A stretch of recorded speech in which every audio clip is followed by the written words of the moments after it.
बिस्मिल्लाहिर्रहमानिर्रहीम, अस्सलाम वालेकुम। मैं हूं अदील वड़ाइच। आज काबीना का इजलास हुआ और इस इजलास में एक दिलचस्प वाक़या पेश आया, उससे मुतल्लिक आपको आगाह करेंगे।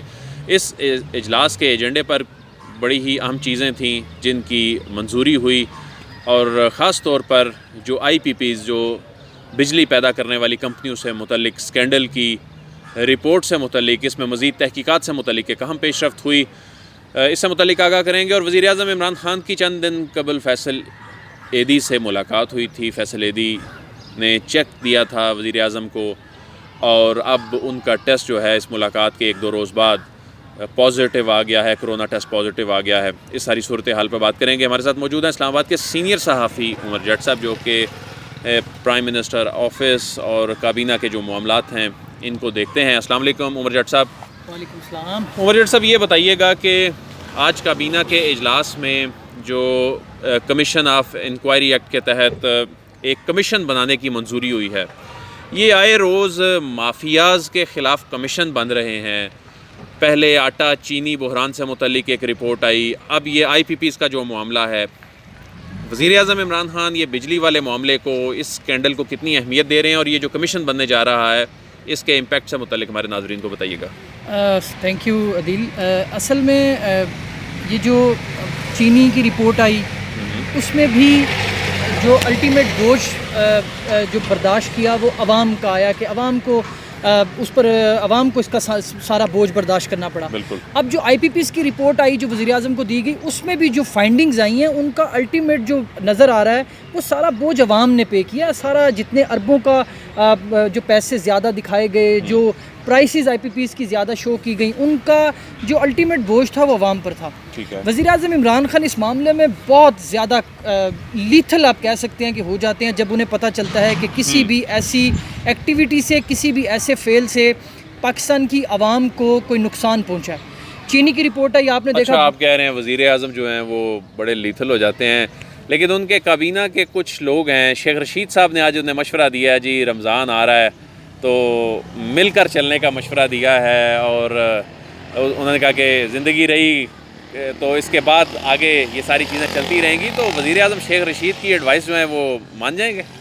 दिल, इससे पहले आपको पता है कि शेख रशीद साहब के अलावा भी कई लोग ऐसे हैं जो ये बात कर चुके हैं कि वज़ीर आज़म इमरान ख़ान को अपोजिशन के साथ मिलकर चलना चाहिए और साथ मिलकर बैठे। तो वज़ीर आज़म इमरान ख़ान बड़ी जगहों पर इस बात का बल्कि पब्लिक में इजहार कर चुके हैं कि जब उनसे ये कहा जाता है कि जिन्होंने आवाम का पैसा लूटा उनके साथ मिलकर बैठें, तो मैं किस तरह से ऐसे लोगों के साथ मिलकर बैठूं। तो ये तो उनका बड़ा क्लियर स्टांस है कि वो कभी भी उन लोगों के साथ नहीं बैठेंगे जिन्होंने आवाम को नुकसान पहुंचाया। यानी आप ये कह रहे हैं कि वज़ीर आज़म जो हैं वो शेख रशीद की ये जो रिक्वेस्ट है या ये जो एक प्रपोज़ल है या ये एक सिफारिश है, इसको नहीं मानेंगे? देखें, इमरान ख़ान जो प्राइम मिनिस्टर हैं, जब वो चेयरमैन पार्टी भी थे और जब वो प्राइम मिनिस्टर उनको 1.5 साल से ज़ायद हो गया वो वज़ीर आज़म के ओहदे पर हैं, उनको बहुत लोग मशवरा देते हैं। इमरान ख़ान की एक आदत मैं आपको बताऊँ वदील कि वो लिस्टर बड़े अच्छे हैं। वो कोई उनसे बात करे, कोई मशवरा दे या किसी मुतल्लिक कोई बात करे तो वो उसे बड़े तहम्मुल के साथ उसको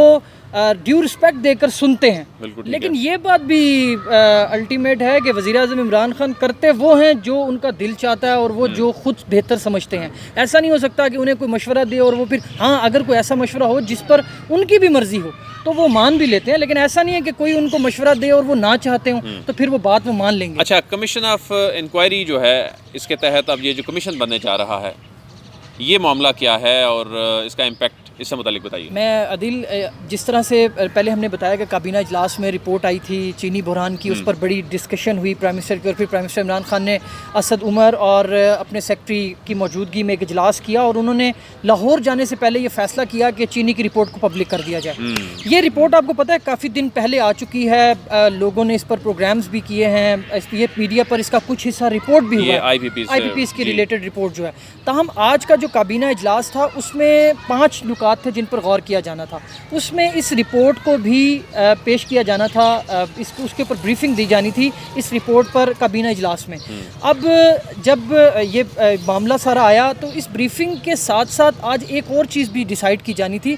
वो ये डिसाइड किया जाना था कि इस रिपोर्ट को पब्लिक किया जाए और पब्लिक करने के गवर्नमेंट को क्या नुकसान हो सकते हैं और गवर्नमेंट को क्या फ़ायदा उससे हासिल हो सकता है। तो ये तमाम चीज़ें जानने के लिए आज इस रिपोर्ट को एजेंडे का हिस्सा रखा गया था कि इस पर भी ब्रीफिंग दी जाए। तो जहाँ पर 5 नुकात थे जो कैबिनेट के एजेंडे के, उनमें ये भी एक नुक्ता था कि इस IPPs की रिपोर्ट को आज काबीना के सामने रखा जाएगा। बिल्कुल ठीक है।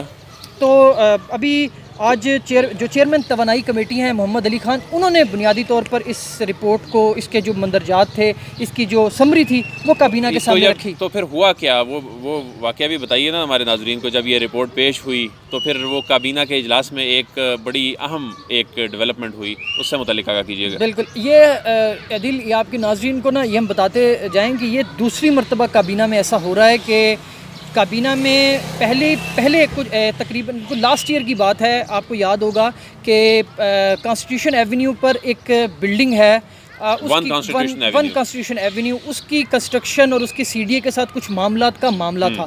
और वज़ीर ख़जाना उस वक़्त असद उमर थे। और ये सारा मामला जब कैबिनेट में आया तो वज़ीर-ए-आज़म इमरान खान उस इजलास से उठकर चले गए। ये बड़ा रिपोर्ट हुआ था, ये हिस्ट्री का हिस्सा है। काबीना का सरबरा जो है काबीना के इजलास से चला गया क्योंकि वज़ीर-ए-आज़म इमरान खान का भी वहाँ पर फ्लैट मौजूद है, तो कॉन्फ्लिक्ट ऑफ इंटरेस्ट का मामला आ गया था। तो उन्होंने, इमरान खान ने ये वाज़े किया, उन्होंने बल्कि काबीना इजलास में उठते हुए ये कहा था कि मैं, चूँकि मेरा भी इस बिल्डिंग में फ़्लैट है और ये मामला, तो कहीं कॉन्फ्लिक्ट ऑफ इंटरेस्ट ना हो तो मैं बाहर जाऊँगा। और फिर उस काबीना इजलास की सदारत असद उमर ने की थी। ऐसा भी मैंने तो पहली दफ़ा सुना है कि काबीना इजलास की सदारत प्राइम मिनिस्टर की बजाय वज़ीर ख़जाना कर रहे हों। ये पहली बार हुआ और ये सिर्फ इसी वजह से हुआ कि conflict of interest Imran Khan जो हैं वो उस पर कोई कंप्रोमाइज़ नहीं करते। लेकिन आज का जो इजलास था उसमें चूँकि ये जो इंक्वायरी रिपोर्ट IPPs के हवाले से आई है, इसमें 3 लोग हैं जो काबीना का हिस्सा हैं, जिनमें खुसरो बख्तियार हैं जो अब इक़्तिसादी अमूर के वफाकी वज़ीर हैं, अब्दुल रज़ाक दाऊद जिनके पास पहले इंडस्ट्रीज़ और दीगर कलमदान थे और अब वो कॉमर्स को देख रहे हैं। इसके अलावा नदीम बाबर जो डायरेक्ट जिनकी इन्वॉल्वमेंट बनती है, क्योंकि वो सारा तवानाई का मामला देख ही नदीम बाबर रहे हैं। तो आज इस इंक्वायरी रिपोर्ट में इन तीनों का नाम है कि इन तीनों का नाम है और कुछ ऐसे लोग भी हैं जिनके बराह रास्त ताल्लुकात भी बनते हैं इन तीनों शख्सियात के साथ। तो आज जब बाकी एजेंडा आइटम्स कंप्लीट हुए, उनकी मंजूरी दी गई, तो जब इसकी ब्रीफिंग का टाइम आया तो अली मोहम्मद ख़ान, चूँकि उन्होंने ब्रीफिंग देनी थी, तो ये अनाउंसमेंट होती है, जो सेक्रेटरी कैबिनेट है वो बताते हैं कि अब ये एजेंडा कंप्लीट हो गया, हम नेक्स्ट एजेंडे की तरफ जाएंगे। तो जब ये इस एजेंडे की तरफ आए तो उस वक़्त खामोशी थी। अब चूँकि पहली बार एक प्राइम मिनिस्टर इमरान खान अपनी ज़ात को सामने रख कर प्रेसिडेंट जो है वो सेट कर चुके हैं, तो आज जब ये ब्रीफिंग स्टार्ट हुई तो खुसरो बख्तियार, अब्दुल रज़ाक दाऊद और नदीम बाबर, ये तीनों उठे और ये तीनों ही काबीना इजलास से बाहर चले गए। अच्छा। और जब ये उठे तो सबको मालूम था कि ये क्यों उठे हैं और किसी ने उनसे पूछा नहीं कि आप क्यों बाहर जा रहे हैं, क्योंकि सबको मालूम था कि ये कॉन्फ्लिक्ट ऑफ इंटरेस्ट का मामला है। और चूंकि ये अभी तक अपने आप को इन्होंने क्लियर नहीं किया, तो जाहिर बात है जो बंदा ब्रीफिंग दे रहा है वो काबीना में इनका कुलीग भी है, तो वो हो सकता है कुछ बताने में, कुछ बयान करने में कुछ हीलो हुज्जत या हिचकिचाहट का मुजाहरा करे। तो बजाय इसके कि ये इस मामले का सामना करना पड़े, ये तीनों वज़रा उठे और ये बाहर चले गए। उसके बाद फिर डिटेल के साथ इस IPPs की इंक्वायरी रिपोर्ट पर काबीना में ब्रीफिंग दी गई, इसकी सिफारिशात पेश की गई जो इंक्वायरी रिपोर्ट में दी। और उसके बाद मैं एक छोटी सी बात लास्ट, उसके बाद फिर ये डिसाइड हुआ कि इस रिपोर्ट की रोशनी में मज़ीद तहकीकात करने के लिए कमीशन ऑफ इंक्वायरी एक्ट 1952 के तहत एक कमीशन जो है वो इस्टेब्लिश किया जाए। उसकी प्राइम मिनिस्टर ने और काबीना ने मंजूरी दी, जिसका नोटिफिकेशन आइंदा चंद रोज़ में हो जाएगा। यानी ये कमीशन जो ये जिन साहिबान के आपने नाम लिए हैं जो उठ के काबीना इजलास से बाहर गए हैं, ये कमीशन इनके खिलाफ भी इंक्वायरी करेगा? अदिल, चीनी इंक्वायरी पर अगर जहांगीर तरीन के चीफ फाइनेंशियल ऑफिसर से लेकर मेन सर्वर तक FIA को एक्सेस दी जा सकती है, तो अगर इन तीनों का नाम है तो फिर इसमें कोई दूसरी राय नहीं है कि इन तीनों के ऊपर भी बाकायदा इंक्वायरी होगी और वो कमीशन इनको भी बुलाएगा और इनसे भी बात करेगा। तो ये तो एक अब जिस तरह से कमीशन आगे बनता है, उसकी पावर्स क्या होंगी, वो जिस तरह से उसका नोटिफिकेशन आएगा, तो हम ये एक बात क्लियर है कि जिन के नाम इस इंक्वायरी रिपोर्ट में आए हैं उनको कंसिक्वेंसेस या इंक्वायरी फेस करनी पड़ेगी। ये बहुत बड़ी बात है। और अब ये देखें कि अगर वज़ीर आज़म इमरान खान खुद उस वक्त जब वन कॉन्स्टिट्यूशन एवेन्यू के अपार्टमेंट का मामला था, उनकी अप्रूवल का मामला था और उठ के ना जाते, वो एक मिसाल कायम ना करते तो आज वो तकलीद भी ना हो रही होती। और ये यानी इसको सिर्फ अखलाकी तौर पर ही ना देखा जाए कि इसको उठ के जाना, इसके असरात देखें। जिस तरह उमर ने बताया कि हो सकता है कि उस तरह से फिर बात ना हो पाती, क्योंकि ज़ाहिर है ये सारे इनकी आपस में ना सिर्फ सियासी तौर पर ताल्लुकात होते हैं, दोस्तियाँ भी होती हैं, तो ऐसे में फिर वो बात सामने नहीं की जा सकती। तो ये इन लोगों का उठकर बाहर जाना जो है इसका बड़ा इम्पैक्ट है। अच्छा, फैसल एदी साहब से मुलाकात हुई प्राइम मिनिस्टर की, तो अब उनका तो पॉजिटिव आ गया टेस्ट कोरोना का, तो अब इस वक्त ऐवाने वज़ीर आज़म में क्या चल रहा है? क्या वज़ीर आज़म का ही कोरोना टेस्ट होगा या अब वहाँ पर सबके ही कोरोना टेस्ट होंगे? देखें अदील, ये जब खबर आई ना कि फैसल ईदी का कोरोना टेस्ट पॉजिटिव है, तो उस वक्त काबीना इजलास चल रहा था, तो बड़ी जगहों पर ये खबर चलना शुरू हो गई कि खदशा है कि वज़ीर आज़म को भी कोरोना हो सकता है। तो डॉक्टर फैसल सुल्तान हैं जो शौकत खानम के CEO हैं, बुनियादी तौर पर वो वज़ीर आज़म इमरान खान के ज़ाती मुआलिज भी हैं।